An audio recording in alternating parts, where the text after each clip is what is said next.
All right, welcome back everybody. My name is Crystal Holloman, a digital anchor here at News 10. We're going to take you back to Grand Rapids, where Nikki Haley is now holding a rally with supporters. She just spoke with the media and answered some questions a few moments ago, and now she's speaking to what looks like a packed house in Grand Rapids. So let's listen in. Second, China doesn't know what they're doing when they send it over.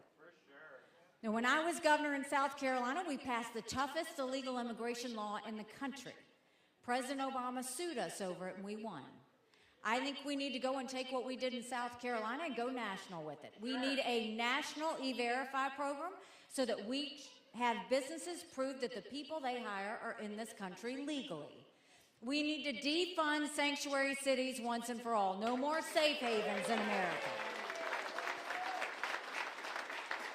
We need to put 25,000 Border Patrol and ICE agents on the ground and let them do their job.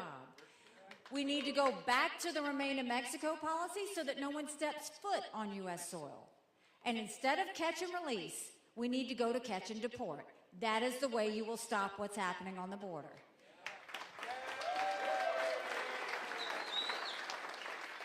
Now, there was a border bill last week in D.C.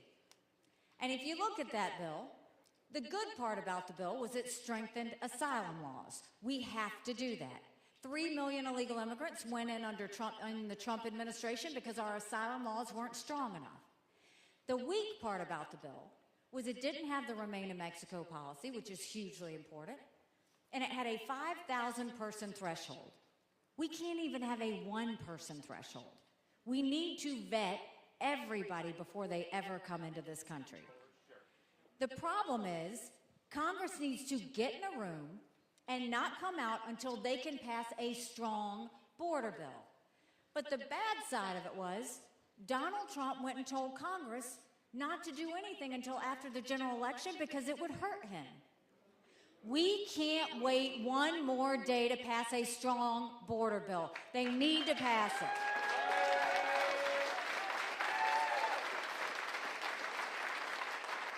Bottom line, Congress owes us to pass a strong border bill that stops all that's happening, and Donald Trump needs to stay out of it, period. That is what needs to happen.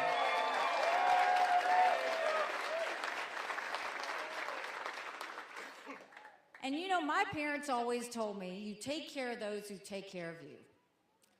I'm going to ask you if we're taking care of those who take care of us. Right now in America, over 35,000 of our veterans are homeless.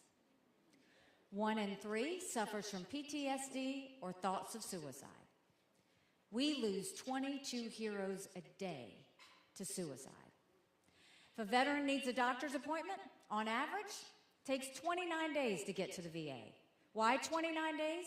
Because on the 30th day, they can go to the doctor or hospital of their choice. So midway through the 29 days, they get a call to reschedule.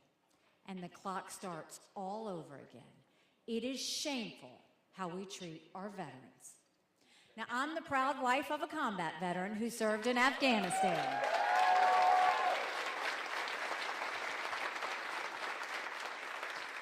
And the day Michael came home to us, that was a lot of prayers answered. But that was the easy part. The hard part's when we got home. He couldn't hear loud noises. He couldn't be in crowds. Life had passed him by for the year that he was gone, and the transition was tough. We can't just love our men and women when they're gone. We gotta love them when they come back home, too.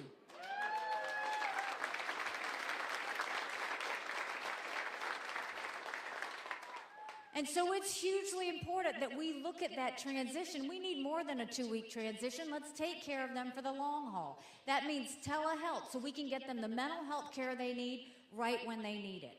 They should be able to go to the doctor or hospital of their choice. They've earned that right. And I think the way we deal with VA health care, I think every member of Congress should have to get their health care from the VA, and you watch how fast that gets fixed.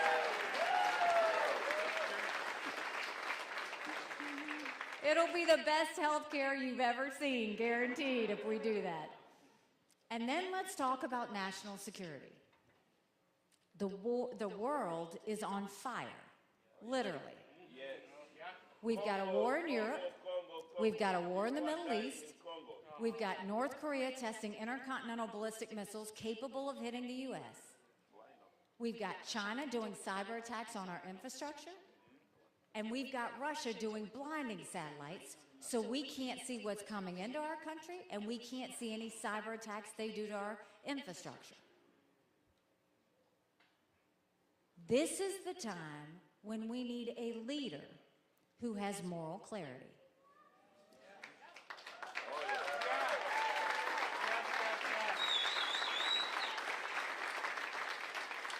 We need a leader that knows the difference between right and wrong.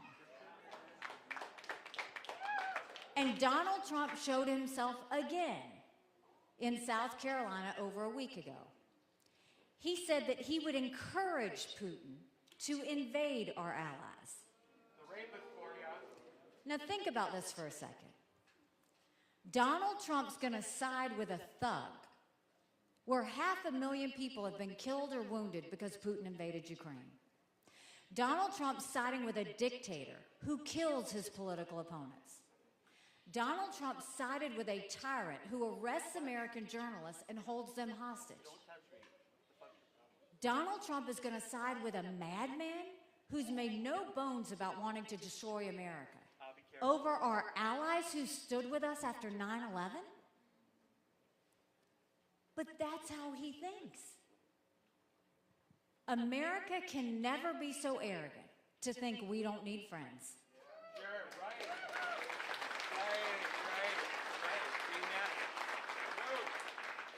And this gets to the whole political part of why I'm running.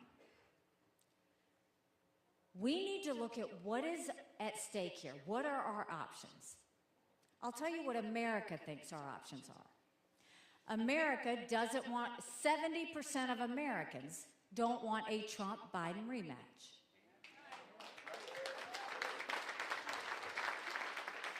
The majority of Americans disapprove of Joe Biden, and the majority of Americans disapprove of Donald Trump. They are the two most disliked politicians in America. 60% of Americans think Joe Biden and Donald Trump are too old to be president. For sure, they are too old. But now let's talk about me versus Donald Trump, because that's what we're talking about in a primary. So the first thing I'll tell you is, I voted for Donald Trump twice. I was proud to serve America in his administration. The problem is, chaos literally follows him. And we can't be a country in disarray and a world on fire and go through 4 more years of chaos. We won't survive it. Amen. Amen. But you also have to say all of those solutions I gave you. We can't make a change in our country if you don't have a candidate who can win the general election. And you look at what's happened in all the early states. They'll talk about Donald Trump winning, and he did. I give him that. But what about the fact that in all the early states, he did not get 40% of the vote? Now, Donald Trump will say, oh, those are all Democrats that voted in South Carolina. No, less than 5% were Democrats or unaffiliated. Those are Republicans. Same thing in New Hampshire. Look at Iowa. 40% of the vote is not with him. You can't win a general election if you don't get the 40%. And then is he doing anything to help himself? No, he said anyone who supported me was barred permanently from MAGA.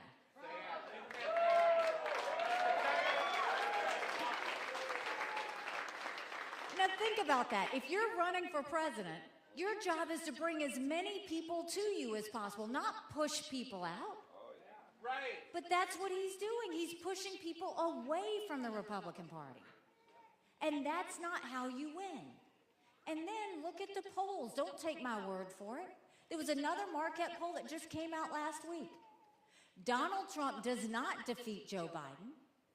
And in that same poll, I beat Joe Biden by 18 points.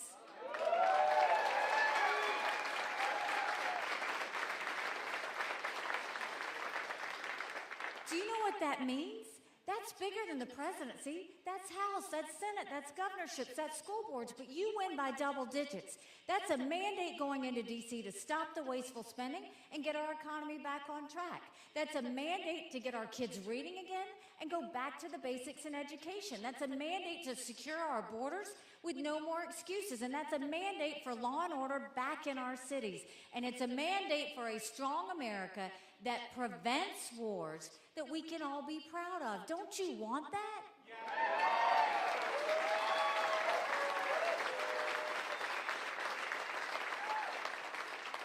That's the direction we want to see America go into. But the problem is, this is not just about Donald Trump, the candidate.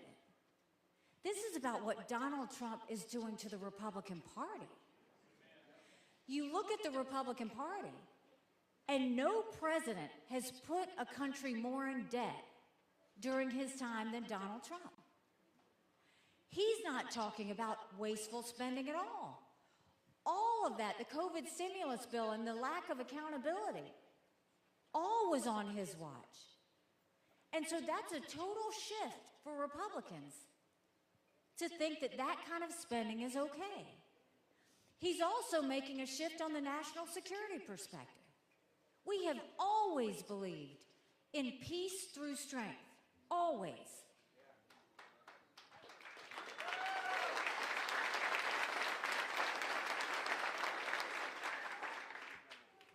And you're not going to get peace if you're like Joe Biden putting your head in the sand, or if you're like Donald Trump, where he's saying don't pay attention to the rest of the world, just live in our own little bubble.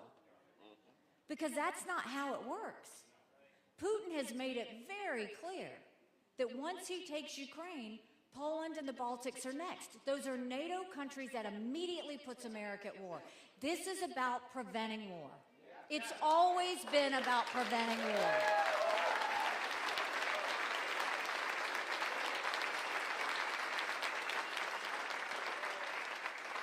So he shifted the Republican Party on fiscal responsibility. He shifted the Republican Party on national security. And then what's he actually doing to the Republican Party? Division. He put $60 million of his own campaign contributions towards his personal court cases. And now the Republican Party, he is replacing the head of the Republican Party with his daughter-in-law. And he is replacing the director of operations with his campaign with his campaign manager. And they have now announced to all of us that the RNC's sole focus is Donald Trump. Donald Trump is turning the Republican Party into his own playpen, where it's all about him. And the RNC is being turned into the fact this is a slush fund for his legal fees. If he spent just $8 million in January, by the end of this, it will be over $100 million in legal fees, while Joe Biden is stockpiling his money. Donald Trump's not watching out for the Republican Party. He's not watching out for America. He's watching out for himself.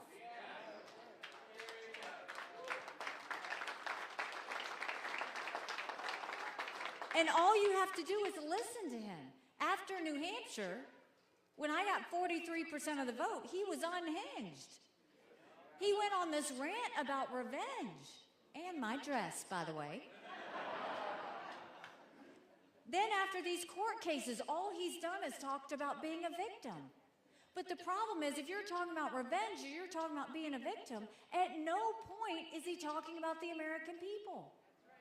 At no point has he talked about the $34 trillion in debt. At no point is he talking about the fact that only 31% of 8th graders in our country are proficient in reading. At no point is he talking about the open borders. At no point is he talking about the lawlessness in our cities. And at no point is he talking about how he's going to protect America from terrorists. All he's doing is talking about himself. And that's the problem. And so when I look at this, it is why we must have a new generational leader.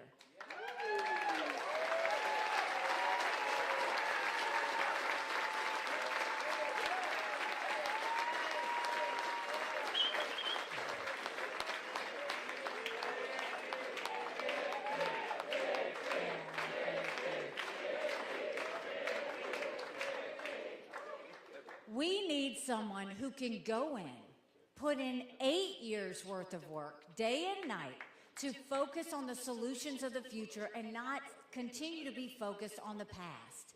That's where we're trying to go. And more than that, we got to get back to the values that made America so great in the first place.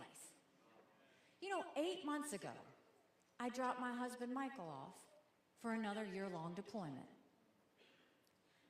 And I watched him and 230 soldiers pick up their 2 duffel bags of belongings to go to a country they'd never been, all in the name of protecting America. They're willing to sacrifice their lives and their families because they still believe in this amazing experiment that is America. So if they're willing to sacrifice for us there, shouldn't we be willing to fight for America here?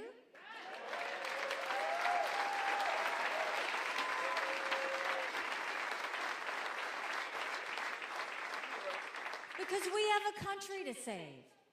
But in order to save her, we need to think about what it means to do that. And now you look at the situation, this isn't about me. They tried to say that this was about me being vice president. I think I've solved that, right? Then they tried to say this is about me having a future run.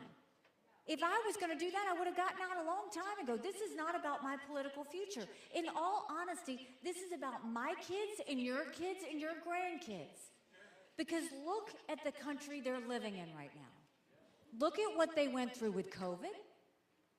Look at the fact that they are now worried about how they're going to find a job, how they're going to make ends meet, what this $34 trillion in debt means to them, how they will ever afford a home, and whether a war is going to break out. They don't need to be worried about that. And then everybody wonders, why is there so much stress, anxiety, and depression?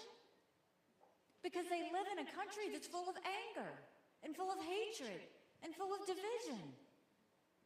Can you imagine if we could give them a country where families could sit down at the dinner table and not have a political fight?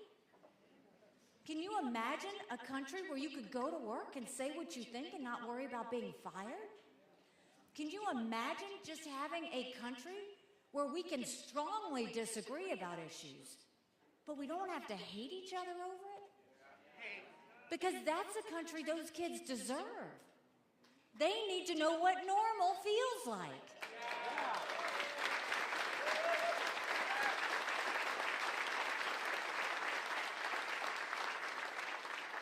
It is not normal for Joe Biden to allow millions of illegal immigrants to come in and not do anything to stop them.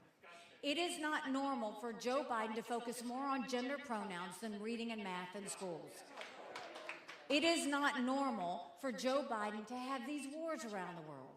And it's not normal for Donald Trump to mock members of the military. It is not normal for Donald Trump to use all these campaign contributions for his personal court cases. It's not normal for Donald Trump to side with a dictator over our allies. And it's not normal for Donald Trump to call the supporters of an opponent vermin. Think about that. That's what we're talking about. None of this is normal. And all of Americans deserve to know what normal feels like. America is so distracted. And when America is distracted, the world is less safe. And we're seeing that play out all around us. But we have a chance to change that. This is why what you do in this primary matters. It's not just about you voting. It's about you telling all of your friends, all of your family, because many of them are just general election voters. And I want you to send them a message from me. In a general election, you're given a choice. In a primary, you make your choice. We have to make our choice heard in America.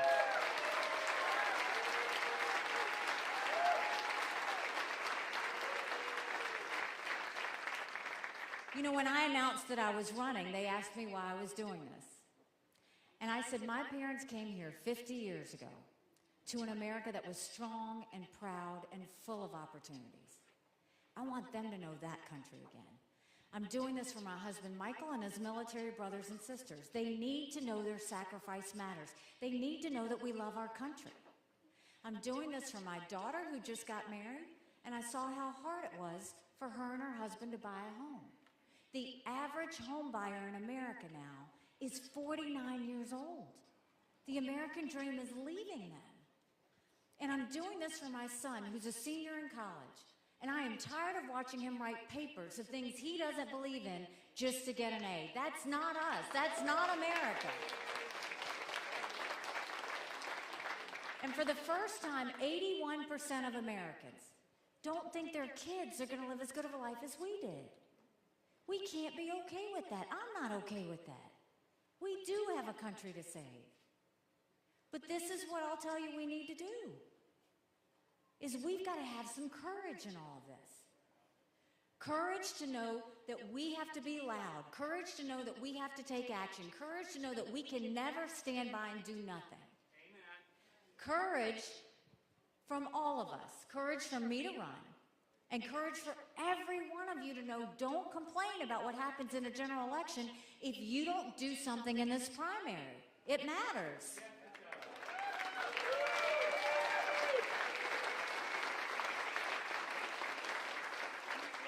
Look, I will continue to take the cuts and the bruises and the pain and the insults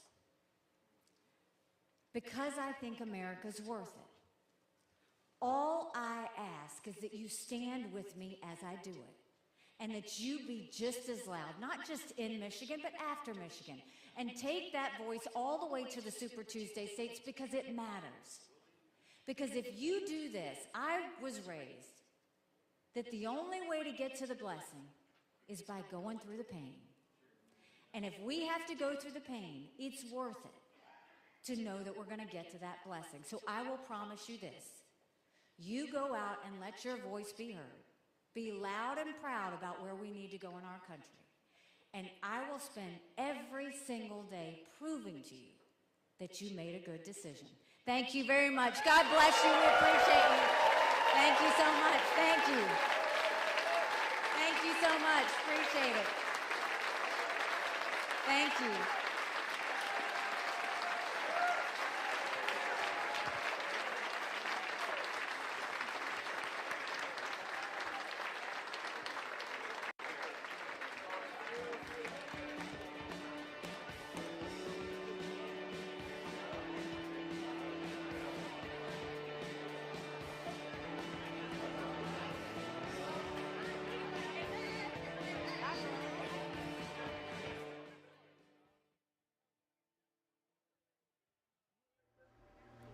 All right, once again, that was Nikki Haley at a campaign stop in Grand Rapids ahead of tomorrow being Michigan's presidential primary. We're going to have more on this coming up tonight on News 10 at 6 p.m. We hope to see you then. Thanks for tuning in, everybody.